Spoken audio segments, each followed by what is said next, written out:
খেয়ে না খেয়ে দিন প্রচারের তরে নিজেকে দিয়েছ বিলিয়ে, তায়েফের কাফেরেরা চিনল না এ আলো, দুষ্টু ছেলেদের পিছু দিল লেলিয়ে। পাথরের আঘাতে ক্ষত বিক্ষত করে সারা শরীর থেকে রক্ত ঝরে। হে রাসূল তোমাকে ভুলি আমি কেমন করে, হে রাসূল তোমাকে ভুলি আমি কেমন করে। আল্লাহুম্মা বাতিল সে দবনে ওয়ালে ऐ आसमान ही हम, बातिल से दबने वाले ऐ आसमान ही हम, सोबर कर चुका है तू इम्तिहा हमारा, बलगल उला बिकमालिही कशफ दुजा बिजमालिही, हसनत जमीअ खसालिही, सल्लु अलैहि व आलिही। আজকে আমরা যে মাহফিলে উপস্থিত হতে পেরেছি এজন্য শুকরিয়া করব কার? আল্লাহ রাব্বুল আলামিন, যিনি আমাদেরকে এত সুন্দর একটি মাহফিলে বসে আলোচনা শোনার সুযোগ করে দিয়েছেন। এজন্য সকলে একটু আমার সঙ্গে পড়ুন, রব্বানা লাকাল হামদ হামদান কাসীরান তাইয়িবান মুবারাকান ফীহি।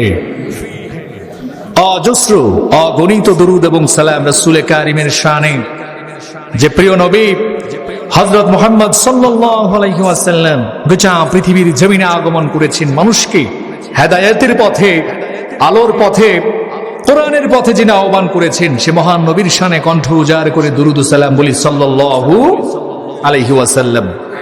সম্মানিত উপস্থিতি, আমার ভাইয়েরা, আমার বন্ধুগণ, আল্লাহ রাব্বুল আলামিন গোটা পৃথিবীর জমিনে মানুষকে সৃষ্টি করেছেন একমাত্র তার ইবাদত বন্দেগী করার জন্য, ঠিক কি না? আমাদের সৃষ্টি, আমরা কেন পৃথিবীতে আসলাম, কেন আমাদেরকে সৃষ্টি করা হলো, যদি এই প্রশ্ন আমরা করি, তাহলে আল্লাহ তাআলা পবিত্র কোরআনুল কারীমের মধ্যে আমাদেরকে জানায় দিচ্ছেন, ওয়ামা খলাকতুল জিন্না ওয়াল ইনসা ইল্লা লিয়াবুদুন, আমি জিন মানব জাতিকে সৃষ্টি করেছি একমাত্র আমি আল্লাহ রাব্বুল আলামিনের ইবাদত বন্দেগী করার জন্য। বলি সুবহানাল্লাহ। তো আমাদের দায়িত্ব হচ্ছে আল্লাহ তাআলার ইবাদত বন্দেগী করব। কিভাবে করব? এই জন্য আমাদের জন্য একটি জীবন বিধান দিয়েছেন পবিত্র কোরআনুল কারীম। যেই কোরআনুল কারীমটা অনুসরণ করলে পরে, যে কোরআনুল কারীমটাকে অনুসরণ করলে আমরা হেদায়েতের রাস্তা দেখতে পাই। পৃথিবীর জমিনে আল্লাহ রাব্বুল আলামিন বিভিন্ন সময়ে নবীদেরকে অনেক মুজিজা দিয়েছিলেন। মুজিজা আপনারা বুঝেন তো, এটা হচ্ছে একটি অলৌকিক পাওয়ার, যে পাওয়ারটা আল্লাহ রাব্বুল আলামিন শুধুমাত্র নবী রাসূলগণকেই দিয়ে থাকেন, এর বাইরে কোনো সাধারণ মানুষকে এই পাওয়ারটা দেন নাই। তো বিভিন্ন নবী রাসূলের আমলে এরকম অসংখ্য মুজিজা এসেছে। আমার ভাইরা, আল্লাহ রাব্বুল আলামিন হযরতে মূসা আলাইহিস সালামের সময় তখন জাদুর প্রভাব বেশি ছিল, সমাজের সবখানে তখন জাদুবিদ্যার প্রচলন ছিল। এই জাদুবিদ্যাকে জাদুর প্রভাবকে বিস্তার করার জন্য আল্লাহ রাব্বুল আলামিন মূসা আলাইহিস সালামকে এমন একটা মুজিজা দান করলেন। মূসা আলাইহিস সালামকে এমন একটা লাঠি দিলেন, যেই লাঠি দিয়া ফিরআউনের সমস্ত জাদুগুলোকে খেয়ে নিল। এই লাঠির মুজিজা দিয়া হযরতে মূসা আলাইহিস সালাম, এই লাঠির মুজিজা দিয়া ফিরআউনের হাত থেকে নিষ্কৃতি পাওয়ার জন্য নীল নদের মাঝে যখন ছেড়ে দিয়েছে, নীল নদের মাঝ বরাবর একটা রাস্তা তৈরি হয়ে গেছে, যে রাস্তা দিয়া মূসা আলাইহিস সালাম সহ সমস্ত তার কওমেরা 12টি গোত্রের লোকেরা পার হয়ে যায়। এমনই ভাবে হযরত ঈসা আলাইহিস সালাম আল্লাহ রাব্বুল আলামিন তার সময়ে লোকেরা যখন তার কাছে মুজিজা দাবি করলো, হযরত ঈসা আলাইহিস সালামকে আল্লাহ রাব্বুল আলামিন এমন একটা মুজিজা দিয়েছে, যে মুজিজা দিয়ে তিনি মৃত মানুষকে পর্যন্ত জীবিত করতেন। কোন অন্ধ লোক থাকলে সে অন্ধ লোকটারে ভালো করে দিতেন। কোন মানুষ যদি কুষ্ঠ রোগ নিয়ে আসতো, ধবল রোগ নিয়ে আসতো, এই মুজিজার মধ্য দিয়া, হাতের ছোঁয়া দিয়া হযরত ঈসা আলাইহিস সালাম তাদেরকে সুস্থ করে দিতেন। সুবহানাল্লাহি ওয়া বিহামদিহি। এইভাবে হযরতে দাউদ আলাইহিস সালাম তিনি যখন আসলেন, তখন তার সময়কালে প্রত্যেকটা জায়গায় যুদ্ধ চলত, বিভিন্ন ধরনের অস্ত্র শস্ত্র দিয়ে মানুষ তখন যুদ্ধ করত।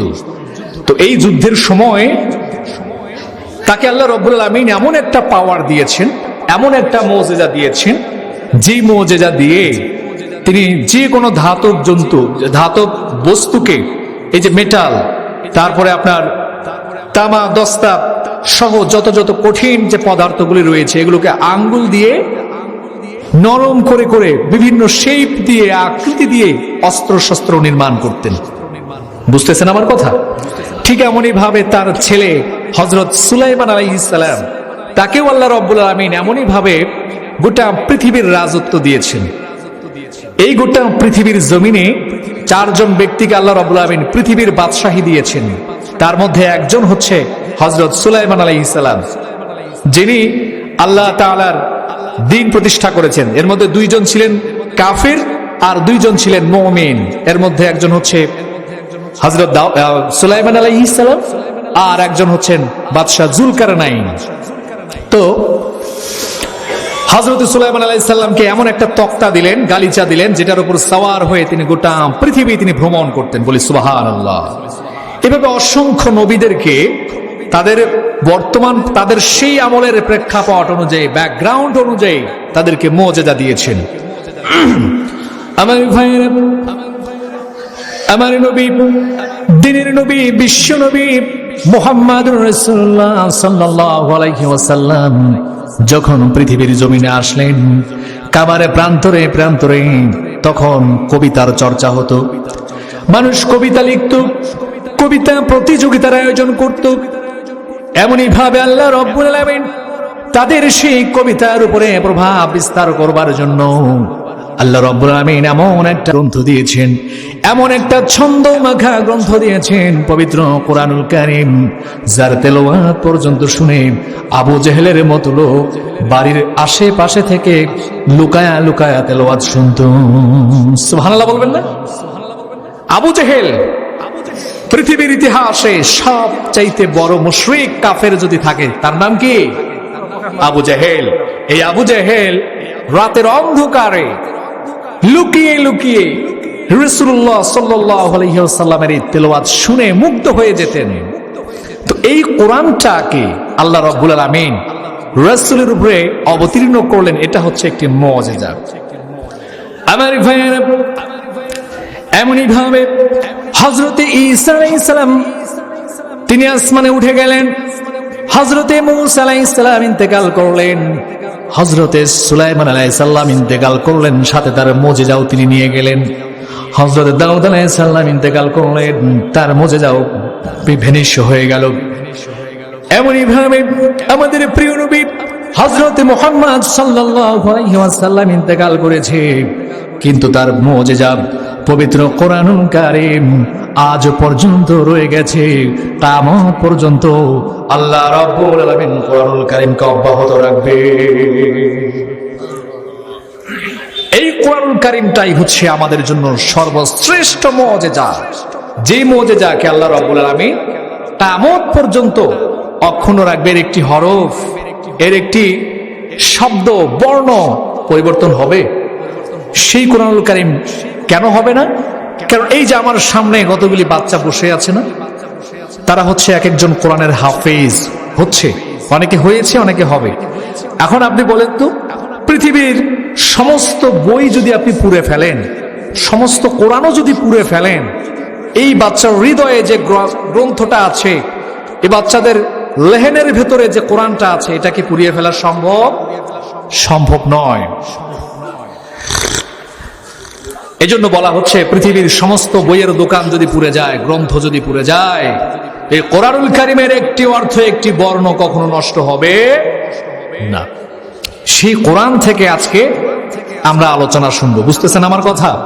প্রিয় ভাইরা আমার, আজকে এই কোরআনের আদর্শ আমাদের অন্তরে না থাকার জন্য, আজকে এই কোরআনের বুঝ আমাদের অন্তরে না থাকার জন্য, আজকে বিভিন্ন অপশক্তি, বাতিল শক্তি, ইহুদিবাদী শক্তি, ভারতীয় আগ্রাসন বারবার মুসলমানদের উপরে আঘাত চালিয়ে যাচ্ছে। কথা বলেন ঠিক কিনা?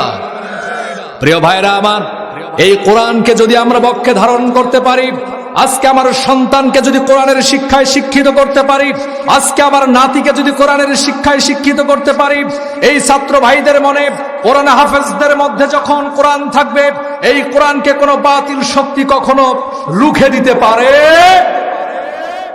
এজন্য কোরআন জানতে হবে, কোরআন শিখতে হবে, ঠিক কিনা? আর জুলুমের শিকার হতে আমরা রাজি নই। এদিকে ফোকাস করেন, আমার দিকে তাকান। কথা কি শুনতে খারাপ লাগছে?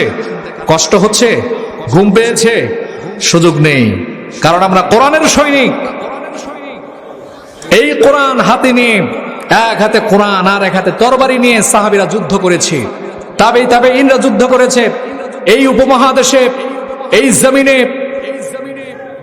এসেছিলেন হযরত শাহজালাল রাহমাতুল্লাহ আলাইহি, এক হাতে ছিলেন তরবারি আর এক হাতে ছিলেন কোরআন, ঠিক কিনা? সুতরাং কোরআনের ব্যাপারে আমরা কোনো আপোষ করব না।